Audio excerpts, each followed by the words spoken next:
को मानने वाले भक्त सिर्फ भारत में ही नहीं अपितु पूरे विश्व में कान्हा जी को चाहने वाले मिल जाएंगे।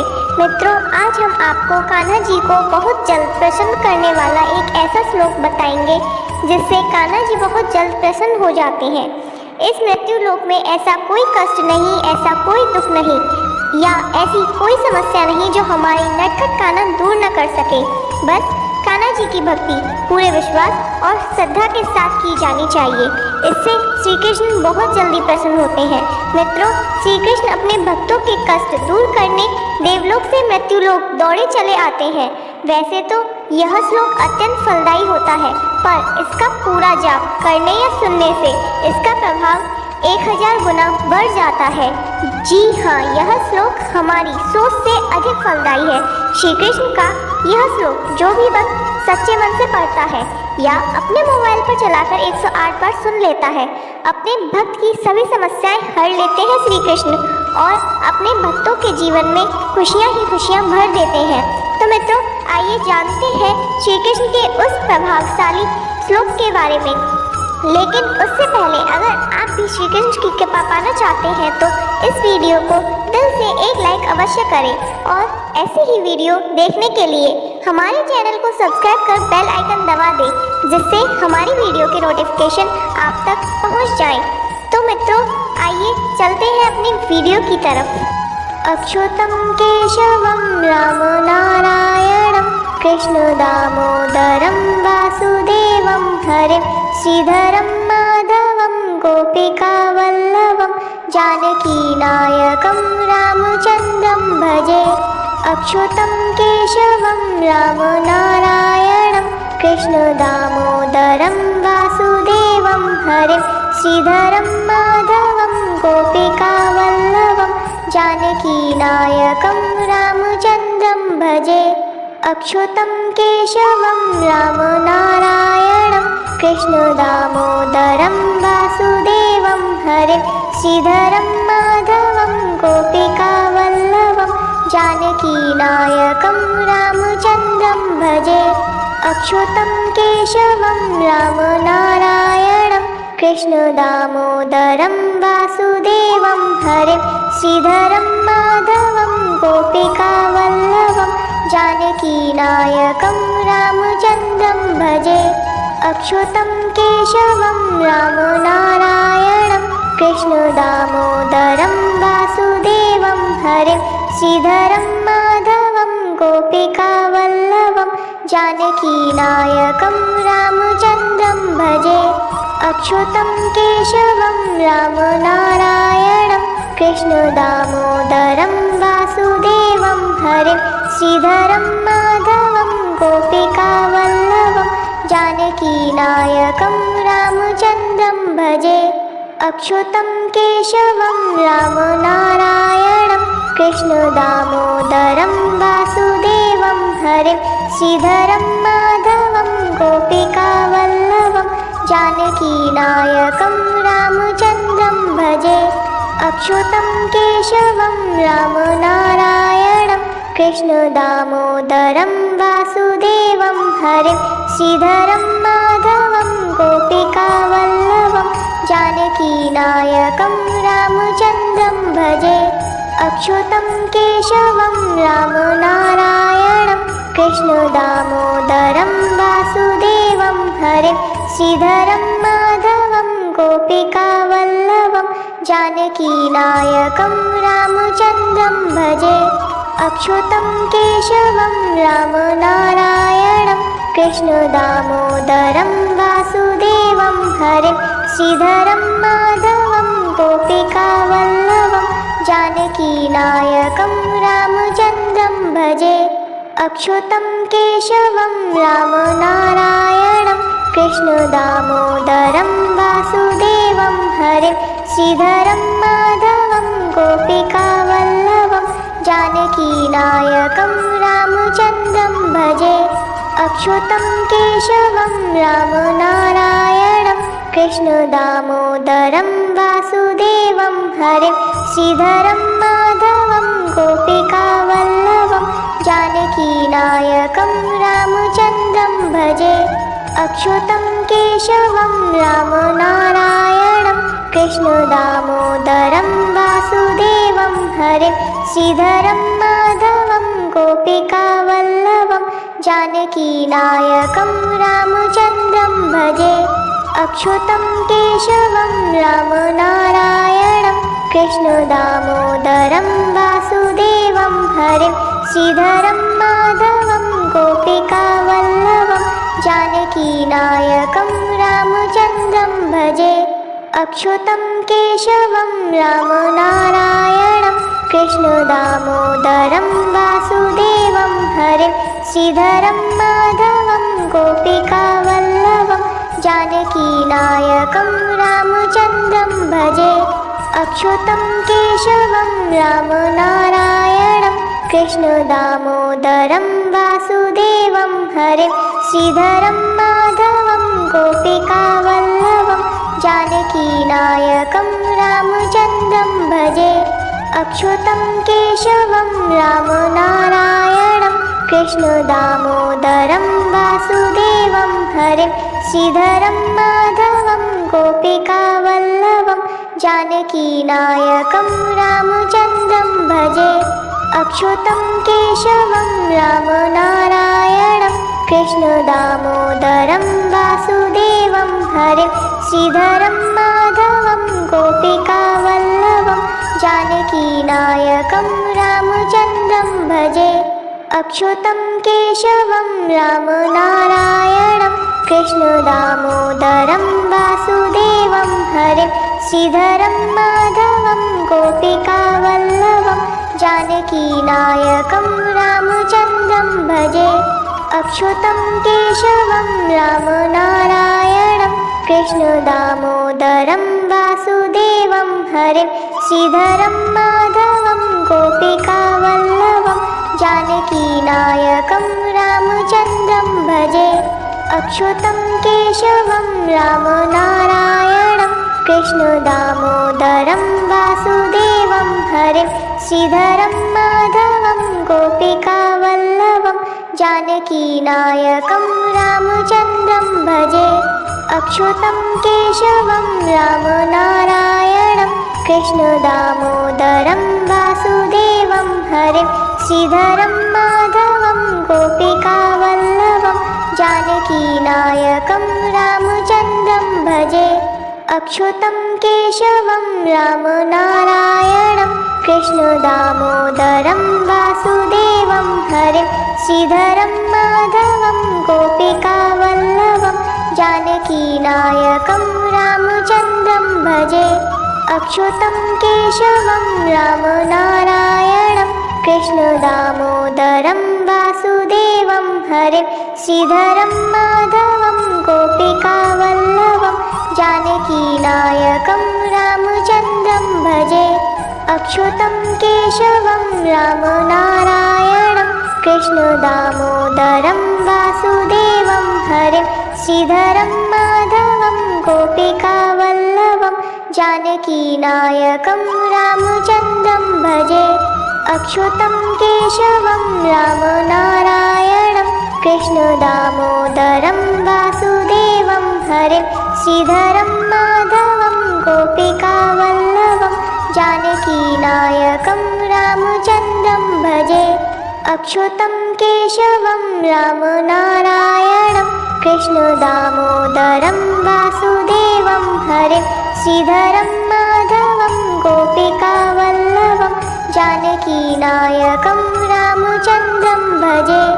अच्युतं केशवं रामनारायणं कृष्णदामोदरं वासुदेवं हरिं श्रीधरं माधवं गोपिकावल्लभं जानकीनायकं रामचन्द्रं भजे। अच्युतं केशवं रामनारायणं कृष्णदामोदरं वासुदेवं हरिं श्रीधरं माधवं गोपिकावल्लभं जानकीनायकं रामचन्द्रं भजे। अच्युतं केशवं रामनारायणं कृष्णदामोदरं वासुदेवं हरिं श्रीधरं माधवं गोपिकावल्लभं जानकीनायकं रामचन्द्रं भजे। अच्युतं केशवं रामनारायणं कृष्णदामोदरं वासुदेवं हरिं श्रीधरं माधवं गोपिकावल्लभं जानकीनायकं रामचन्द्रं भजे। अच्युतं केशवं रामनारायणं कृष्णदामोदरं वासुदेवं हरिं श्रीधरं माधवं गोपिकावल्लभं जानकीनायकं रामचन्द्रं भजे। अच्युतं केशवं रामनारायणं कृष्णदामोदरं वासुदेवं हरिं श्रीधरं माधवं गोपिकावल्लभं जानकीनायकं रामचन्द्रं भजे। अच्युतं केशवं रामनारायणं कृष्णदामोदरं वासुदेवं हरिं श्रीधरं माधवं गोपिकावल्लभं जानकीनायकं रामचन्द्रं भजे। अच्युतं केशवं रामनारायणं कृष्णदामोदरं वासुदेवं हरिं श्रीधरं माधवं गोपिकावल्लभं जानकीनायकं रामचन्द्रं भजे।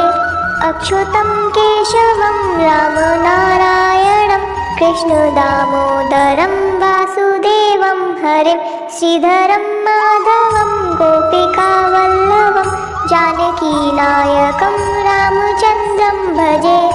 अच्युतं केशवं रामनारायणं कृष्णदामोदरं वासुदेवं हरिं श्रीधरं माधवं गोपिकावल्लभं जानकीनायकं रामचन्द्रं भजे। अच्युतं केशवं रामनारायणं कृष्णदामोदरं वासुदेवं हरिं श्रीधरं माधवं गोपिकावल्लभं जानकीनायकं रामचन्द्रं भजे। अच्युतं केशवं रामनारायणं कृष्णदामोदरं वासुदेवं हरिं श्रीधरं माधवं गोपिकावल्लभं जानकीनायकं रामचन्द्रं भजे। अच्युतं केशवं रामनारायणं कृष्णदामोदरं वासुदेवं हरिं श्रीधरं माधवं गोपिकावल्लभं जानकीनायकं रामचन्द्रं भजे।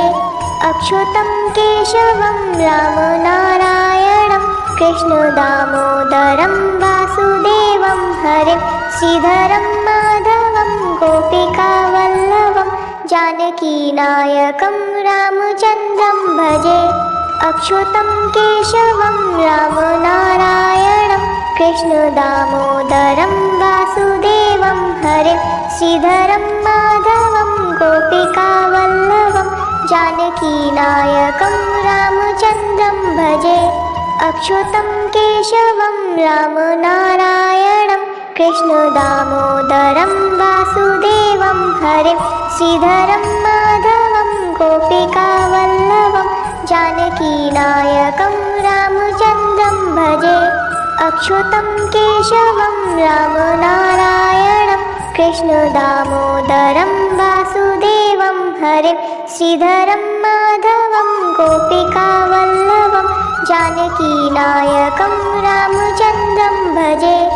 अच्युतं केशवं रामनारायणं कृष्णदामोदरं वासुदेवं हरिं श्रीधरं माधवं गोपिकावल्लभं जानकीनायकं रामचन्द्रं भजे।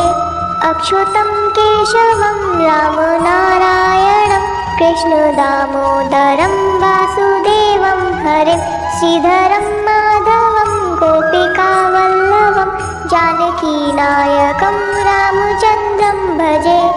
अच्युतं केशवं रामनारायणं कृष्णदामोदरं वासुदेवं हरिं श्रीधरं माधवं गोपिकावल्लभं जानकीनायकं रामचन्द्रं भजे। अच्युतं केशवं रामनारायणं कृष्णदामोदरं वासुदेवं हरिं श्रीधरं माधवं गोपिकावल्लभं जानकीनायकं रामचन्द्रं अच्युतं केशवं रामनारायणं कृष्णदामोदरं वासुदेवं हरिं श्रीधरं माधवं गोपिकावल्लभं जानकीनायकं रामचन्द्रं भजे। अच्युतं केशवं रामनारायणं कृष्णदामोदरं वासुदेवं हरिं श्रीधरं माधवं गोपिकावल्लभं जानकीनायकं रामचन्द्रं भजे।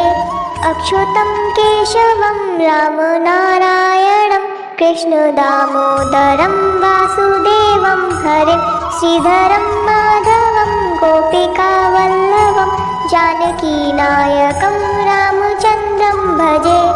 अच्युतं केशवं रामनारायणं कृष्णदामोदरं वासुदेवं हरिं श्रीधरं माधवं गोपिकावल्लभं जानकीनायकं रामचन्द्रं भजे। अच्युतं केशवं रामनारायणं कृष्णदामोदरं वासुदेवं हरिं श्रीधरं माधवं गोपिकावल्लभं जानकीनायकं रामचन्द्रं भजे। अच्युतं केशवं रामनारायणं कृष्णदामोदरं वासुदेवं हरिं श्रीधरं माधवं गोपिकावल्लभं जानकीनायकं रामचन्द्रं भजे। अच्युतं केशवं रामनारायणं कृष्णदामोदरं वासुदेवं हरिं श्रीधरं माधवं गोपिकावल्लभं जानकीनायकं रामचन्द्रं भजे। अच्युतं केशवं रामनारायणं कृष्णदामोदरं वासुदेवं हरिं श्रीधरं माधवं गोपिकावल्लभं जानकीनायकं रामचन्द्रं भजे। अच्युतं केशवं रामनारायणं कृष्णदामोदरं वासुदेवं हरिं श्रीधरं माधवं गोपिकावल्लभं जानकीनायकं रामचन्द्रं भजे। अच्युतं केशवं रामनारायणं कृष्णदामोदरं वासुदेवं हरिं श्रीधरं माधवं गोपिकावल्लभं जानकीनायकं रामचन्द्रं भजे। अच्युतं केशवं रामनारायणं कृष्णदामोदरं वासुदेवं हरिं श्रीधरं माधवं गोपिकावल्लभं जानकीनायकं रामचन्द्रं भजे। अच्युतं केशवं रामनारायणं कृष्णदामोदरं वासुदेवं हरिं श्रीधरं माधवं गोपिकावल्लभं जानकीनायकं रामचन्द्रं भजे। अच्युतं केशवं रामनारायणं कृष्णदामोदरं वासुदेवं हरिं श्रीधरं माधवं गोपिकावल्लभं जानकीनायकं रामचन्द्रं भजे। अच्युतं केशवं रामनारायणं कृष्णदामोदरं वासुदेवं हरिं श्रीधरं माधवं गोपिकावल्लभं जानकीनायकं रामचन्द्रं भजे। अच्युतं केशवं रामनारायणं कृष्णदामोदरं वासुदेवं हरिं श्रीधरं माधवं गोपिकावल्लभं जानकीनायकं रामचन्द्रं भजे। अच्युतं केशवं रामनारायणं कृष्णदामोदरं वासुदेवं हरिं श्रीधरं माधवं गोपिकावल्लभं जानकीनायकं रामचन्द्रं भजे। अच्युतं केशवं रामनारायणं कृष्णदामोदरं वासुदेवं हरिं श्रीधरं माधवं गोपिकावल्लभं जानकीनायकं रामचन्द्रं भजे। अच्युतं केशवं रामनारायणं कृष्णदामोदरं वासुदेवं हरिं श्रीधरं माधवं गोपिकावल्लभं जानकीनायकं राम अच्युतं केशवं रामनारायणं कृष्णदामोदरं वासुदेवं हरिं श्रीधरं माधवं गोपिकावल्लभं जानकीनायकं रामचन्द्रं भजे। अच्युतं केशवं रामनारायणं कृष्णदामोदरं वासुदेवं हरिं श्रीधरं माधवं गोपिकावल्लभं जानकीनायकं रामचन्द्रं भजे। अच्युतं केशवं रामनारायणं कृष्णदामोदरं वासुदेवं हरिं श्रीधरं माधवं गोपिकावल्लभं जानकीनायकं रामचन्द्रं भजे। अच्युतं केशवं रामनारायणं कृष्णदामोदरं वासुदेवं हरिं श्रीधरं माधवं गोपिकावल्लभं जानकीनायकं रामचन्द्रं भजे। अच्युतं केशवं रामनारायणं कृष्णदामोदरं वासुदेवं हरिं श्रीधरं माधवं गोपिकावल्लभं जानकीनायकं रामचन्द्रं भजे। अच्युतं केशवं रामनारायणं कृष्णदामोदरं वासुदेवं हरिं श्रीधरं माधवं गोपिकावल्लभं जानकीनायकं रामचन्द्रं भजे। अच्युतं केशवं रामनारायणं कृष्णदामोदरं वासुदेवं हरिं श्रीधरं माधवं गोपिकावल्लभं जानकीनायकं रामचन्द्रं भजे। अच्युतं केशवं रामनारायणं कृष्णदामोदरं वासुदेवं हरिं श्रीधरं माधवं गोपिकावल्लभं जानकीनायकं रामचन्द्रं भजे। अच्युतं केशवं रामनारायणं कृष्णदामोदरं वासुदेवं हरिं श्रीधरं माधवं गोपिकावल्लभं जानकीनायकं रामचन्द्रं भजे। अच्युतं केशवं रामनारायणं कृष्णदामोदरं वासुदेवं हरिं श्रीधरं माधवं गोपिकावल्लभं जानकीनायकं रामचन्द्रं भजे। अच्युतं केशवं रामनारायणं कृष्णदामोदरं वासुदेवं हरिं श्रीधरं माधवं गोपिकावल्लभं जानकीनायकं रामचन्द्रं भजे। अच्युतं केशवं रामनारायणं कृष्णदामोदरं वासुदेवं हरिं श्रीधरं माधवं गोपिकावल्लभं जानकीनायकं रामचन्द्रं भजे। अच्युतं केशवं रामनारायणं कृष्णदामोदरं वासुदेवं हरिं श्रीधरं माधवं गोपिकावल्लभं जानकीनायकं रामचन्द्रं भजे। अच्युतं केशवं रामनारायणं कृष्णदामोदरं वासुदेवं हरिं श्रीधरं माधवं गोपिकावल्लभं जानकीनायकं रामचन्द्रं भजे। अच्युतं केशवं रामनारायणं कृष्णदामोदरं वासुदेवं हरिं श्रीधरं माधवं गोपिकावल्लभं जानकीनायकं रामचन्द्रं भजे। अच्युतं केशवं रामनारायणं कृष्णदामोदरं वासुदेवं हरिं श्रीधरं माधवं गोपिकावल्लभं जानकीनायकं रामचन्द्रं भजे। अच्युतं केशवं रामनारायणं कृष्णदामोदरं वासुदेवं हरिं श्रीधरं माधवं गोपिकावल्लभं जानकीनायकं रामचन्द्रं भजे।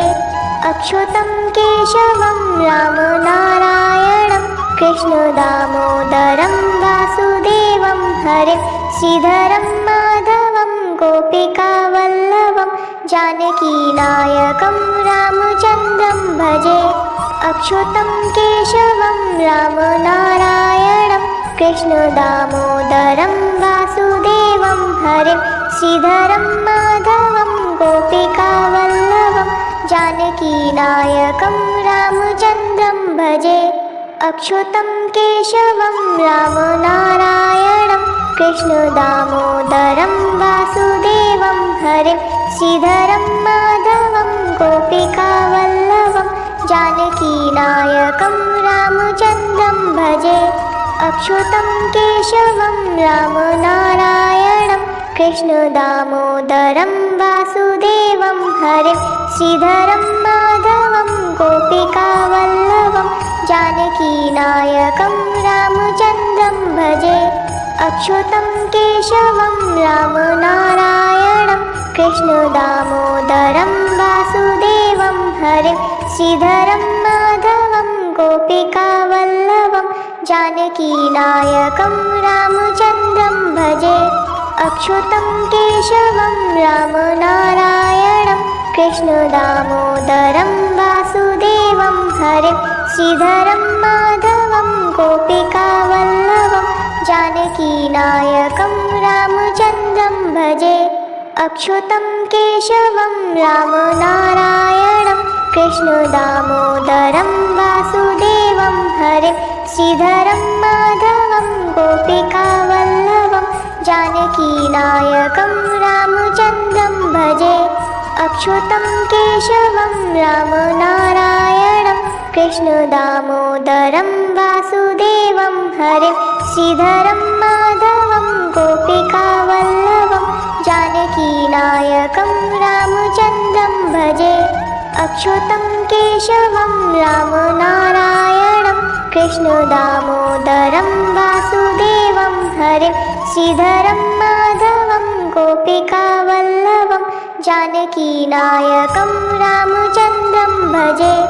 अच्युतं केशवं रामनारायणं कृष्णदामोदरं वासुदेवं हरिं श्रीधरं माधवं गोपिकावल्लभं जानकीनायकं रामचन्द्रं भजे। अच्युतं केशवं रामनारायणं कृष्णदामोदरं वासुदेवं हरिं श्रीधरं माधवं गोपिकावल्लभं जानकीनायकं रामचन्द्रं भजे। अच्युतं केशवं रामनारायणं कृष्णदामोदरं वासुदेवं हरिं श्रीधरं माधवं गोपिकावल्लभं जानकीनायकं रामचन्द्रं भजे। अच्युतं केशवं रामनारायणं कृष्णदामोदरं वासुदेवं हरिं श्रीधरं माधवं गोपिकावल्लभं जानकीनायकं रामचन्द्रं भजे। अच्युतं केशवं रामनारायणं कृष्णदामोदरं वासुदेवं हरिं श्रीधरं माधवं गोपिकावल्लभं जानकीनायकं रामचन्द्रं भजे। अच्युतं केशवं रामनारायणं कृष्णदामोदरं वासुदेवं हरिं श्रीधरं माधवं गोपिकावल्लभं जानकीनायकं रामचन्द्रं भजे। अच्युतं केशवं रामनारायणं कृष्णदामोदरं वासुदेवं हरिं श्रीधरं माधवं गोपिकावल्लभं जानकीनायकं रामचन्द्रं भजे। अच्युतं केशवं रामनारायणं कृष्णदामोदरं वासुदेवं हरिं श्रीधरं माधवं गोपिकावल्लभं जानकीनायकं रामचन्द्रं भजे। अच्युतं केशवं रामनारायणं कृष्णदामोदरं वासुदेवं हरिं श्रीधरं माधवं गोपिकावल्लभं जानकीनायकं रामचन्द्रं भजे। अच्युतं केशवं रामनारायणं कृष्णदामोदरं वासुदेवं हरिं श्रीधरं माधवं गोपिकावल्लभं जानकीनायकं रामचन्द्रं भजे। अच्युतं केशवं रामनारायणं कृष्णदामोदरं वासुदेवं हरिं श्रीधरं माधवं गोपिकावल्लभं जानकीनायकं रामचन्द्रं भजे। अच्युतं केशवं रामनारायणं कृष्णदामोदरं वासुदेवं हरिं श्रीधरं माधवं गोपिकावल्लभं जानकीनायकं रामचन्द्रं भजे। अच्युतं केशवं रामनारायणं कृष्णदामोदरं वासुदेवं हरिं श्रीधरं माधवं गोपिकावल्लभं जानकीनायकं रामचन्द्रं भजे। अच्युतं केशवं रामनारायणं कृष्णदामोदरं वासुदेवं हरिं श्रीधरं माधवं गोपिकावल्लभं जानकीनायकं रामचन्द्रं भजे। अच्युतं केशवं रामनारायणं कृष्णदामोदरं वासुदेवं हरिं श्रीधरं माधवं गोपिकावल्लभं जानकीनायकं रामचन्द्रं भजे। अच्युतं केशवं रामनारायणं कृष्णदामोदरं वासुदेवं हरिं श्रीधरं माधवं गोपिकावल्लभं जानकीनायकं रामचन्द्रं भजे। तो मित्रों, आज के लिए बस इतना ही। आपको हमारी यह वीडियो कैसी लगी कमेंट में ज़रूर बताएं और जय श्री कृष्ण लिखना न भूलें। आपसे मिलते हैं एक नई वीडियो के साथ, तब तक के लिए धन्यवाद। जय श्री कृष्ण।